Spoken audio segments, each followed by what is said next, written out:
السلام علیکم ورحمۃ اللہ وبرکاتہ۔ بسم اللہ الرحمن الرحیم۔ رب اشرح لی صدری ویسر لی امری واحلل عقدۃ من لسانی یفقہوا قولی۔ فمن یرد اللہ ان یہدیہ یشرح صدرہ للاسلام ومن یرد ان یضلہ یجعل صدرہ ضیقا حرجا کأنما یصعد فی السماء کذلک یجعل اللہ الرجس علی الذین لا یؤمنون۔ تو وہ شخص جسے اللہ چاہتا ہے کہ ہدایت دے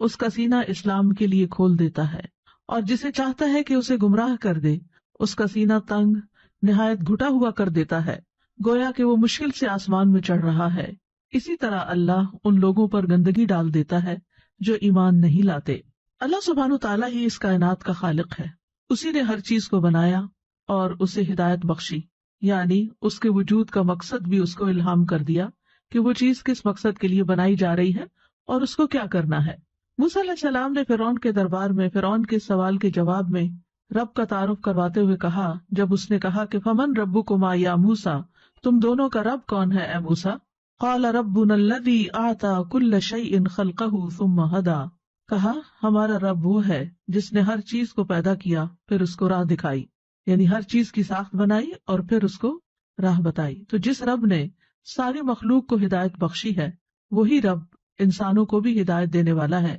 اللہ سبحانہ وتعالیٰ فرماتے ہیں ان علینا للہدی، اور بے شک ہدایت دینا ہمارے ذمہ ہے، اور یہ کہ ان ھدی اللہ ھو الہدی، بے شک اللہ کی ہدایت وہی اصل ہدایت ہے، تو وہی ہدایت دیتا ہے جسے وہ چاہتا ہے۔ اور والذین اہتدوا زادہم ایمانا، اور وہ لوگ جو ہدایت پا جائیں ان کے ایمان میں اضافہ کر دیتا ہے۔ اللہ تو ہدایت دیتا ہے، لیکن کوئی قبول کر لے تو اللہ سبحانہ وتعالیٰ اس کی ہدایت میں مزید اضافہ فرماتا ہے۔ تو انسانوں کو بھی ہدایت دینے والا وہی ہے، اور جب وہ کسی کے ساتھ ہدایت کا ارادہ کرتا ہے تو اس کا سینہ اسلام کے لیے کھول دیتا ہے، وہ شخص خیر سے محبت کرتا ہے، قبول حق اس کے لیے آسان ہو جاتا ہے، وہ اس پر خوش ہوتا ہے، اس پر مطمئن ہوتا ہے، وہ ہدایت قبول کرنے کے لیے کوئی شرائط نہیں رکھتا، وہ ہدایت کی تلاش میں ہوتا ہے، تو جب ہدایت سامنے آ جاتی ہے تو اس کو قبول کر لیتا ہے، اور جس کو وہ بھٹکا دے اس کا سینہ تنگ اور گھٹا ہوا ہو جاتا ہے۔ لیکن اللہ سبحانہ وتعالیٰ زبردستی کسی کو نہیں بھٹکاتا۔ جو شخص ہدایت حاصل نہ کرنا چاہے، بظاہر جسمانی طور پر وہ صحت مند ہو لیکن پھر بھی اس کا دل تنگ ہو، ہدایت کی باتیں اسے مشکل معلوم ہوتی ہوں، تو ایسے شخص کو پھر اللہ ہدایت نہیں دیتا۔ یعنی جو شخص ایمان، علم اور یقین سے انتہائی گھٹن محسوس کرتا ہے اور اس کے دل پر شبہات اور شہوات کا غلبہ ہوتا ہے تو اللہ سبحانہ وتعالیٰ اس کو ہدایت کی توفیق نہیں دیتا۔ تو فرمایا فَمَن يُرِدِ اللَّهُ أَن يَهْدِيَهُ يَشْرَحْ صَدْرَهُ لِلْإِسْلَامِ وَمَن يُرِدْ أَن يُضِلَّهُ يَجْعَلْ صَدْرَهُ ضَيِّقًا حَرَجًا كَأَنَّمَا يَصْعَدُ فِي السَّمَاءِ۔ تو یہاں پر فرمایا کہ جس شخص کو اللہ چاہتا ہے کہ ہدایت دے اس کا سینہ اسلام کے لیے کھول دیتا ہے، اور اس میں جب بندہ چاہتا ہے کہ اس کو ہدایت ملے تو اللہ سبحانہ وتعالیٰ بھی اس کے لیے ہدایت کی راہیں آسان کر دیتا ہے، اس کو توفیق عطا کرتا ہے، اسلام کو اس کے لیے آسان اور سہل کر دیتا ہے، اسلام کی طرف آنے کے لیے اس کو ہمت عطا کرتا ہے، تو یہ اس بندے کے ساتھ بھلائی کی علامت ہوتی ہے۔ ابن عباس رضی اللہ عنہما فَمَن يُرِدِ اللَّهُ أَن يَهْدِيَهُ يَشْرَحْ صَدْرَهُ لِلْإِسْلَامِ کے بارے میں کہتے ہیں کہ اللہ اس کے دل کو توحید اور ایمان کے لیے کشادہ کر دیتا ہے، کھول دیتا ہے، کھلا کر دیتا ہے، اور اس طرح وہ اللہ کے ہر حکم کو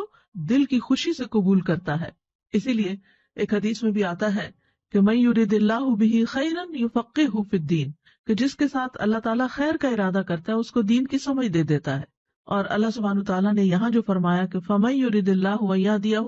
جس کے ساتھ اللہ ارادہ کرتا ہے کہ اسے ہدایت دے، تو یہاں ارادے سے مراد ارادہ کونیہ ہے، اور ہدایت سے مراد نیک اعمال کی توفیق دینے کی ہدایت ہے۔ تو ایسے انسان کو آپ دیکھیں گے کہ اس کا سینہ اسلام کے احکامات کے لیے، اس کے شاعر کے لیے کھلا ہوتا ہے، وہ خوشی سے، کھلے دل سے، اوپن مائنڈلی اس کو قبول کر لیتا ہے اور پھر خوشی سے اس پر عمل بھی کرتا ہے۔ یہ جو آتا ہے کہ نماز منافقوں کے لیے بہت بھاری ہے لیکن مخلص لوگوں کے لیے وہ آنکھوں کی ٹھنڈک بھی ہے۔ نبی صلی اللہ علیہ وسلم نے فرمایا تمہاری دنیا کی چیزوں میں سے عورتیں اور خوشبو میرے لیے محبوب بنا دی گئی اور میری آنکھوں کی ٹھنڈک نماز میں رکھ دی گئی، میری آنکھوں کی ٹھنڈک نماز میں رکھ دی گئی۔ تو گویا یہ شرح صدر کی علامت ہے کہ انسان کو نیک عمل سے محبت ہو۔ ایسے لوگوں کے لیے اللہ اور لوگوں کے حقوق سے تعلق رکھنے والے تمام اعمال کے لیے شرح صدر ہو جاتا ہے، دل کھل جاتا ہے۔ اس کے طریقے اور عبادت میں سے ہے کہ انسان پر واجب ہے کہ وہ سارے کے سارے اسلام کو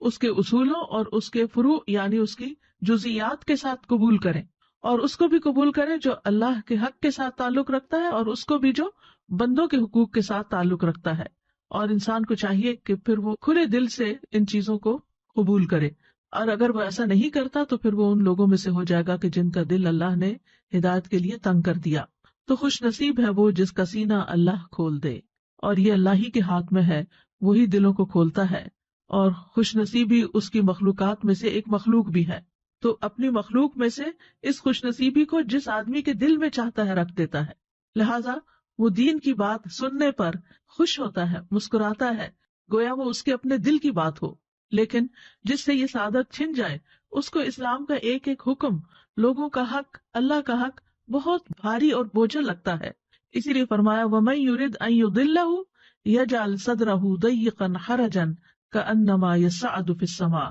یعنی جسے اللہ تعالیٰ گمراہ کرنے کا ارادہ کر لیتا ہے تو اس کی علامت یہ ہے کہ اس کا سینہ تنگ اور گھٹا ہوا کر دیتا ہے، اس کا دل شبہات اور شہوات کے سمندر میں ڈوب جاتا ہے، بھلائی اس تک راہ نہیں پاتی، نہ ہی بھلائی اور نیکی کے لیے سینہ کھلتا ہے، گویا وہ سخت تنگی اور شدت میں ہے، گویا وہ آسمان پہ چڑھ رہا ہے، یعنی اسے آسمان پر چڑھنے کا مکلف کیا جا رہا ہے جہاں چڑھنے کی اس کے اندر کوئی طاقت نہیں۔ ایسا شخص دنیا کے کاموں کے لیے خوب محنت کرتا ہے، خوشی خوشی کام کرتا ہے، خوب بھاگ دوڑ کرتا ہے، لیکن جو ہی کوئی دین کا حکم آتا ہے، اللہ کا کوئی حکم آتا ہے تو اس کی ساری ہمت جواب دے جاتی ہے۔ اور یہاں پر یہ جو لفظ حرجن استعمال ہوا ہے، عمر بن خطاب نے مدلج قبیلے کے ایک بادیہ نشین یعنی صحرا میں رہنے والے اعرابی سے حرجہ کا مطلب پوچھا تو انہوں نے کہا کہ درختوں کے درمیان ایک ایسا درخت ہوتا ہے جس تک پالتو یا جنگلی جانور یا کوئی اور چیز نہیں پہنچ سکتی، یعنی وہ اتنا اندر ہوتا ہے جنگل میں کہ اس تک کسی کی رسائی نہیں ہوتی۔ یہ سن کر عمر رضی اللہ عنہ نے فرمایا کہ اسی طرح منافق کے دل تک بھی خیر و بھلائی کی کوئی بات نہیں پہنچ سکتی، کیونکہ وہ اتنے پردوں میں ہوتا ہے، اتنے اندھیروں میں ہوتا ہے کہ وہاں تک اسے کوئی خیر نہیں ملتی۔ کأنما یصعد فی السماء، یعنی جس طرح زور لگا کر اوپر چڑھنا ایک مشکل کام ہوتا ہے، اسی طرح جس شخص کا دل تنگ ہو اس کے لیے ہدایت کو قبول کرنا مشکل ہوتا ہے۔ یہاں پر ایک اور لطیف بات بھی پتہ چلتی ہے کہ آج کے دور میں اس بات کو جان لیا گیا ہے کہ جب انسان بلندی کی طرف چڑھتا ہے تو آکسیجن کم ہو جاتی اور اوپر جانے میں سانس لینا مشکل ہو جاتا ہے۔ 1400 سال پہلے قرآن مجید کے نزول کے وقت کسی کو یہ بات معلوم نہیں تھی کہ گویا وہ آسمان کی طرف چڑھ رہا ہے اور اس کا سینہ گھٹ رہا ہے، تو یہ ایک محسوس بات ہے کہ جو اوپر جاتا ہے سانس کی تنگی کی وجہ سے اس کا سینہ گھٹتا ہے۔ تو اسی طرح مثال دی گئی ان لوگوں کی کہ جن کو دین کی بات یا اللہ کی طرف سے آئی ہوئی بات سن کر ان کا دل کھلنے کی بجائے گھٹنے لگتا ہے، تو ان کے لیے پھر سزا کیا ہے؟ کذالک یجعل اللہ الرجس،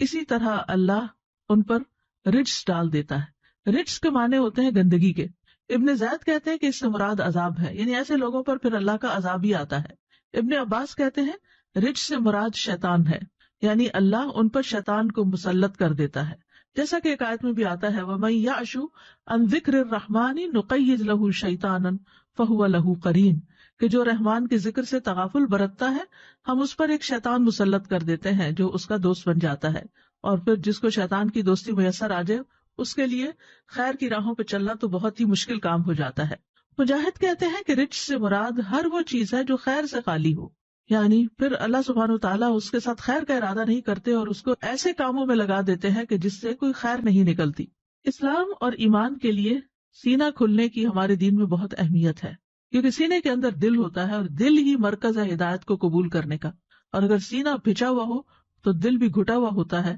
اور خیر کی بات اس کے اندر سرایت نہیں کرتی۔ اللہ سبحانہ وتعالیٰ نے اپنے نبی کے سینے کو کھول دیا ہدایت کو قبول کرنے کے لیے اور وحی الہی کو قبول کرنے کے لیے۔ فرمایا الم نشرح لک صدرک، کیا ہم نے آپ کے لیے آپ کا سینہ کھول نہیں دیا؟ یقیناً کھول دیا، اور جس کا سینہ کھل جائے اسے رب کی طرف سے ایک نور عطا ہوتا ہے، ہدایت عطا ہوتی ہے۔ سورۃ الزمر میں اللہ تعالیٰ فرماتے ہیں افمن شرح اللہ صدرہ للاسلام فہو علی نور من ربہ فویل للقاسیۃ قلوبہم من ذکر اللہ اولئک فی ضلال مبین۔ تو کیا وہ شخص جس کا سینہ اللہ نے اسلام کے لیے کھول دیا ہے سو وہ اپنے رب کی طرف سے ایک روشنی پر ہے، کیا وہ کسی سخت دل انسان کی طرح ہو سکتا ہے؟ پس ان کے لیے ہلاکت ہے جن کے دل اللہ کی یاد کی طرف سے سخت ہیں، یعنی کہ اللہ کی یاد، اللہ کا ذکر، اللہ کی عبادت کرنے کو ان کا دل نہیں مانتا. یہی لوگ صریح گمراہی میں ہیں. تو عموماً یہ ہوتا ہے کہ جس شخص کا سینہ ایمان کے لیے نہ کھلے،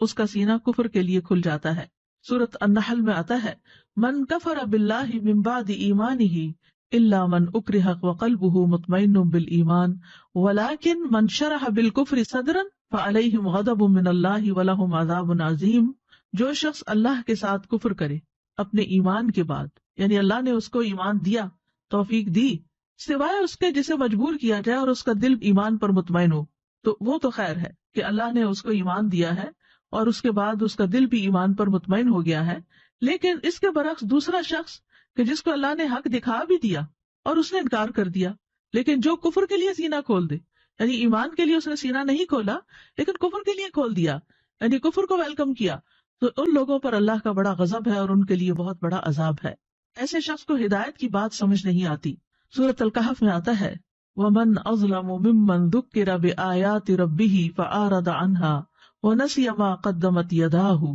إِنَّا جَعَلْنَا عَلَى قُلُوبِهِمْ أَكِنَّةً أَن يَفْقَهُوهُ وَفِي آذَانِهِمْ وَقْرًا وَإِن تَدْعُهُمْ إِلَى الْهُدَى فَلَن يَهْتَدُوا إِذًا أَبَدًا. اس شخص سے بڑھ کر ظالم کون ہوگا جسے اللہ کی آیات سے نصیحت کی جائے اور وہ اس سے منہ پھیر لے اور بھول جائے جو اس نے آگے بھیجا. ایسے لوگوں کے دلوں پر ہم نے پردے ڈال دیے ہیں کہ وہ قرآن کو سمجھ ہی نہیں سکتے اور ان کے کانوں میں بھی بوجھ ہے، اور اگر آپ انہیں سیدھے راستے کی طرف بلائیں تو وہ کبھی اس راہ پر نہیں آئیں گے. یعنی اس سے بھی کیا پتہ چلتا ہے کہ جس شخص کو اللہ کی آیات کے ساتھ نصیحت کی جائے لیکن وہ اس نصیحت کو قبول نہ کرے، منہ پھیر لے اور اس کو بھلا دے جو اس نے آگے بھیجا، یعنی اپنی بدعمالیوں کو یاد ہی نہ رکھے، تو ایسے لوگوں کے دلوں پر پھر اللہ تعالیٰ پردے ڈال دیتا ہے کہ پھر وہ اس کتاب کو سمجھ ہی نہیں سکتے اور ان کے کانوں میں بھی بوجھ پڑ جاتا ہے. باتیں کانوں سے ٹکرا کے ایسے ہی گزر جاتی ہیں، یا جیسے ہماری زبان میں کہتے ہیں کہ ایک کان سے سنا اور دوسرے سے نکال دیا. کوئی بھی بات سمجھ نہیں آتی، نہ کوئی دل میں رہتی ہے نہ کوئی عمل میں آتی ہے. ایسے لوگوں کو اگر سیدھے راستے کی طرف بلایا جائے تو وہ بات نہیں سنتے، وہ آتے ہی نہیں، کیونکہ اب اللہ تعالیٰ نے ان سے ہدایت کی توفیق چھین لی ہے. یاد رکھیے ایمان کے اعتبار سے دل کی 4 قسمیں ہیں. حذیفہ رضی اللہ عنہ سے روایت ہے، وہ کہتے ہیں کہ دلوں کی 4 اقسام ہیں. ایک، غلاف میں لپٹا ہوا دل، پس یہ کافر کا دل ہے، یعنی جس کے اندر کچھ جاتا ہی نہیں، ختم اللہ علی قلوبہم. دوسرا ہے ٹیڑھا دل، یہ منافق کا دل ہے، یعنی گویا کہ اس میں ہدایت کی کچھ بات آئی لیکن اس نے کنٹین نہ کی. تیسرا ہے ملاوٹ کے بغیر دل، گویا کہ اس میں چراغ چمک رہا ہے، پس یہ مومن کا دل ہے. اور ایک دل وہ ہوتا ہے جس میں ایمان بھی ہوتا ہے اور نفاق بھی ہوتا ہے. تو مومن کے دل میں نفاق نہیں ہوتا، چمکتا چراغ ہوتا ہے جس کی روشنی میں وہ حق کو پہچانتا ہے اور حق پر عمل کرتا ہے. تو ایمان کی مثال یوں ہے جیسے کوئی درخت ہو جس کو پاکیزہ پانی مدد دیتا ہو، اور نفاق کی مثال ایسے ہے جیسے کوئی پھوڑا پھنسی ہو جس کو پیپ اور خون مدد دیتا ہو. یعنی دونوں پنپ رہے ہیں، درخت بھی پنپ رہا ہے لیکن وہ صاف پانی سے، اور پھوڑا بھی پنپ رہا ہے لیکن وہ پیپ سے. بس ان دونوں میں سے جو بھی دل پر غالب آ جائے گا وہی حالت غالب آ جائے گی. یعنی جس کو وحی کے پانی سے، وحی کی بارش سے فائدہ ہو اس کو ہدایت مل جائے گی، اور دوسرا جس کا دل ٹیڑھا ہو وہ اس ہدایت کو اپنے اندر نہیں رکھے گا اور نفاق میں مبتلا ہو جائے گا، اور جس کا دل کھلے ہی نہ تو وہ تو کفر میں مبتلا ہو گیا. ایمان اللہ سبحانہ وتعالیٰ کے صرف پسندیدہ بندوں کو نصیب ہوتا ہے. صحیح ترغیب و ترہیب میں آتا ہے، عبداللہ بن مسعود روایت کرتے ہیں کہ رسول اللہ صلی اللہ علیہ وسلم نے فرمایا، یقیناً اللہ مال اسے بھی دیتا ہے جس سے محبت کرتا ہے اور اسے بھی دیتا ہے جس سے محبت نہیں کرتا، لیکن ایمان صرف اسے دیتا ہے جس سے وہ محبت کرتا ہے. بس جب اللہ کسی بندے سے محبت کرتا ہے تو اسے ایمان عطا کر دیتا ہے. تو یہ اللہ تعالیٰ کی محبت کی علامت ہوتی ہے کہ جس کو ہدایت دینا چاہتا ہے وہ اس کے لیے آسان کر دیتا ہے، اس کا دل کھول دیتا ہے اور اس کو نصیب ہو جاتا ہے. اور پھر سورۃ الحجرات میں آتا ہے کہ اللہ تعالیٰ اس کے دل میں ایمان کو مزین کر دیتا ہے، زینت بخشتا ہے، خوبصورت کر دیتا ہے، یعنی اس شخص کو ایمان سے محبت ہو جاتی ہے. وَلَٰكِنَّ اللَّهَ حَبَّبَ إِلَيْكُمُ الْإِيمَانَ وَزَيَّنَهُ فِي قُلُوبِكُمْ وَكَرَّهَ إِلَيْكُمُ الْكُفْرَ وَالْفُسُوقَ وَالْعِصْيَانَ أُولَٰئِكَ هُمُ الرَّاشِدُونَ. اور لیکن اللہ نے تمہارے لیے ایمان کو محبوب بنا دیا اور اسے تمہارے دلوں میں مزین کر دیا، اور اس نے کفر اور گناہ اور نافرمانی کو تمہارے لیے ناپسندیدہ کر دیا. یہی لوگ ہدایت والے ہیں. یعنی جس کے دل میں کفر، گناہ اور نافرمانی کی نفرت ہے اور اس کے برعکس ایمان کی محبت ہے، تو ایسا ہی شخص دراصل ہدایت یافتہ ہے. یاد رکھیے دل انسانی جسم کا سب سے قیمتی حصہ ہے، اور اگر دل میں نور ہو تو انسان اس روشنی میں ہدایت پا جاتا ہے، اور اگر دل ہی اندھیرا ہو تو پھر انسان کے سامنے حق کی خیر کی 100 باتیں بھی کی جائیں تو وہ اس کو سمجھ نہیں آتی۔ نعمان بن بشیر کہتے ہیں میں نے رسول اللہ صلی اللہ علیہ وسلم کو فرماتے ہوئے سنا، بے شک جسم میں ایک ٹکڑا ہے، جب اس کی اصلاح ہو جاتی ہے تو تمام جسم کی اصلاح ہو جاتی ہے، اور جب وہ خراب ہو جاتا ہے تو تمام جسم خراب ہو جاتا ہے۔ سنو، وہ دل ہے، اور ایمان کا مقام بھی دل ہے، تقوی کا مقام بھی دل ہے، اچھائی اور برائی کی پہچان کا معاملہ بھی دل کے ساتھ ہے۔ اس لیے رسول اللہ صلی اللہ علیہ وسلم نے فرمایا جس کے دل میں رائی کے دانے برابر بھی ایمان ہوگا وہ آگ میں داخل نہیں ہوگا، یعنی اگر دل کے اندر ایمان ہے تو پھر اس کے لیے جہنم میں خلود نہیں ہے، ہمیشگی نہیں ہے، بلکہ اس کو وہاں سے نکال لیا جائے گا، اور یہاں تو یہ فرمایا کہ وہ آگ میں داخل بھی نہیں ہوگا۔ پھر اسی طرح ابو ہریرہ کہتے ہیں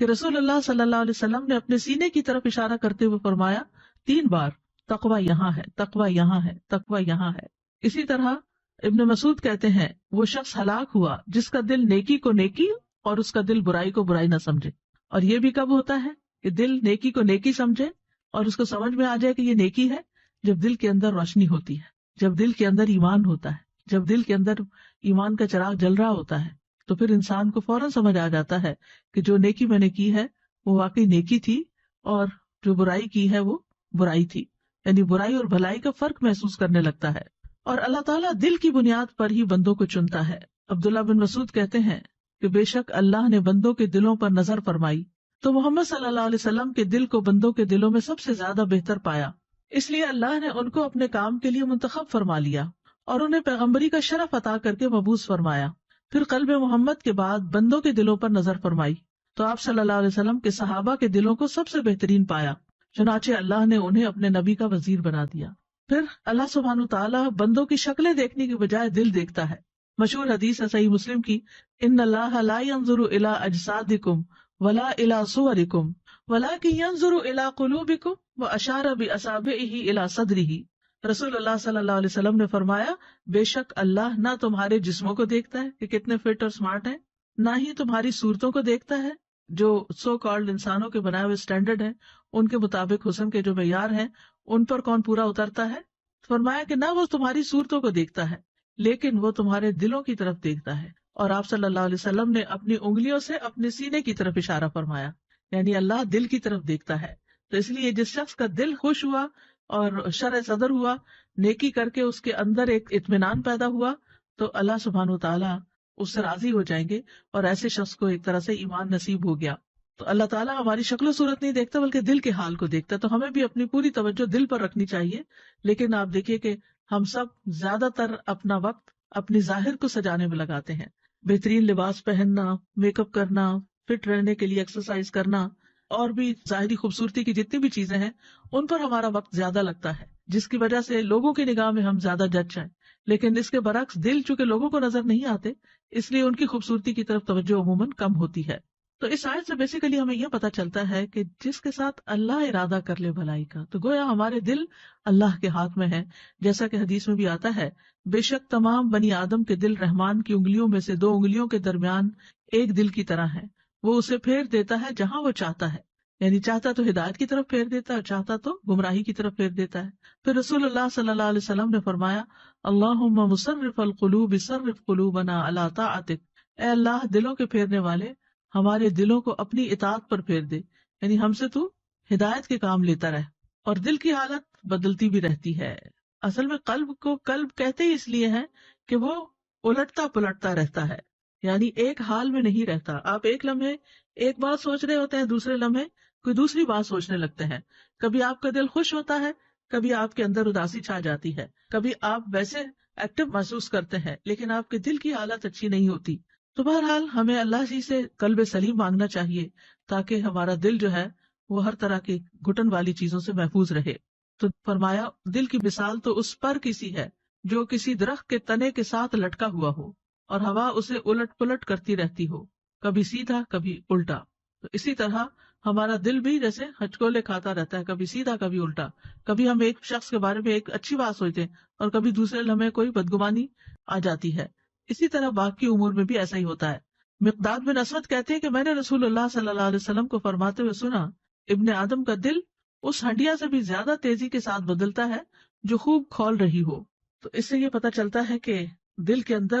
لمحے لمحے جو خیال آ رہے ہوتے ہیں، اور پھر خیالات کی ایک ٹرین بن جاتی ہے، اور بعض اوقات وہ ایسی جگہ لے جاتی ہے کہ جہاں جا کر دل خراب ہی ہوتا ہے، اور بعض اوقات اچھے مناظر بھی دکھاتی ہے۔ تو اب سوال ہی پیدا ہوتا ہے کہ اگر ہمارا دل گھٹا ہوا ہے اور ہمارا دل بند ہے اور سخت ہے اور زنگ لگا ہوا ہے اور کسی چیز میں دل لگتا نہیں، تو پھر کیا کرنا چاہیے؟ یعنی دل کا علاج کیسے کریں؟ دل کا شرح صدر کیسے ہو؟ تو سب سے پہلے امام ابن قیم کہتے ہیں کہ انسان توحید اپنائے، یعنی ہدایت اور توحید جو ہے یہ شرح صدر کے بہت بڑے اسباب میں سے ہے، کہ دل کو ہدایت مل جانا اور توحید مل جانا۔ اور شرک اور گمراہی سینے کے تنگ ہونے کے بڑے اسباب میں سے ہے۔ یہ ابن القیم کی کتاب ہے زاد المعاد، اس میں سے یہ آئندہ کافی چیزیں لی گئی ہیں، تو آپ لوگ خود بھی وہاں سے مطالعہ کر سکتے ہیں، زاد المعاد۔ تو بہرحال ہدایت جو ہے وہ شرح صدر کا باعث ہے، اور کفر دل کی تنگی کا باعث ہے۔ پھر سینے سے ایمان کے نور کا نکلنا، ان اسباب میں سے ایک سبب وہ نور ہے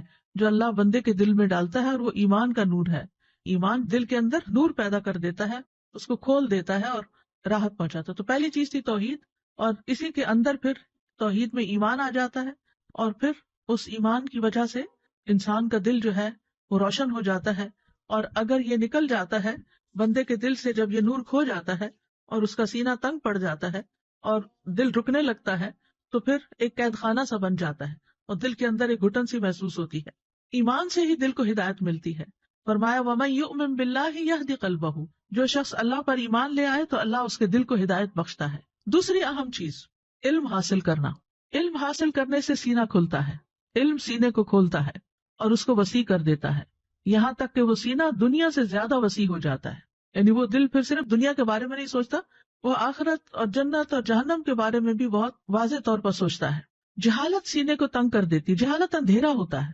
اندھیرے میں گھٹن ہوتی ہے، تنگی محسوس ہوتی ہے، انسان کی موبلٹی ختم ہو جاتی ہے۔ تو جہالت سینے کو تنگ کر دیتی ہے، اس کو بند کر دیتی ہے، اس کو محبوس کر دیتی ہے۔ تو جیسے جیسے بندے کا علم بڑھتا جاتا ہے، اس کا سینہ کھلتا جاتا ہے اور وسیع ہوتا جاتا ہے۔ لیکن ہر علم سے ایسا نہیں ہوتا۔ علم عمومی طور پر انسان کو فائدہ دیتا ہے، لیکن سارے علم نہیں۔ اس علم سے مراد یہاں علم نافع ہے، یعنی جس علم سے انسان کو فائدہ پہنچے، اور وہ سب سے بڑا علم دین ہے، یعنی جو رسول اللہ صلی اللہ علیہ وسلم کی وراثت ہے، ان کے ذریعے ہم تک پہنچا ہے۔ تو جو لوگ اس علم کو صحیح طور پر حاصل کریں، اچھی نیت کے ساتھ، اور اس پر عمل بھی کریں، تو ان کے سینے کھل جاتے ہیں، پھر وہ دل وسیع ہو جاتے ہیں، اور ایسے لوگ پھر وسعت قلبی کا ثبوت دیتے ہیں، ان کے اخلاق پاکیزہ ہو جاتے ہیں، ان کی زندگی سب سے بہترین ہو جاتی ہے۔ تیسری چیز اللہ کی طرف رجوع کرنے اور اس سے محبت کرنے سے سینے کا کھلنا۔ الانابۃ الی اللہ سبحانہ وتعالی، یعنی اللہ سبحانہ وتعالی کی طرف رجوع کرنا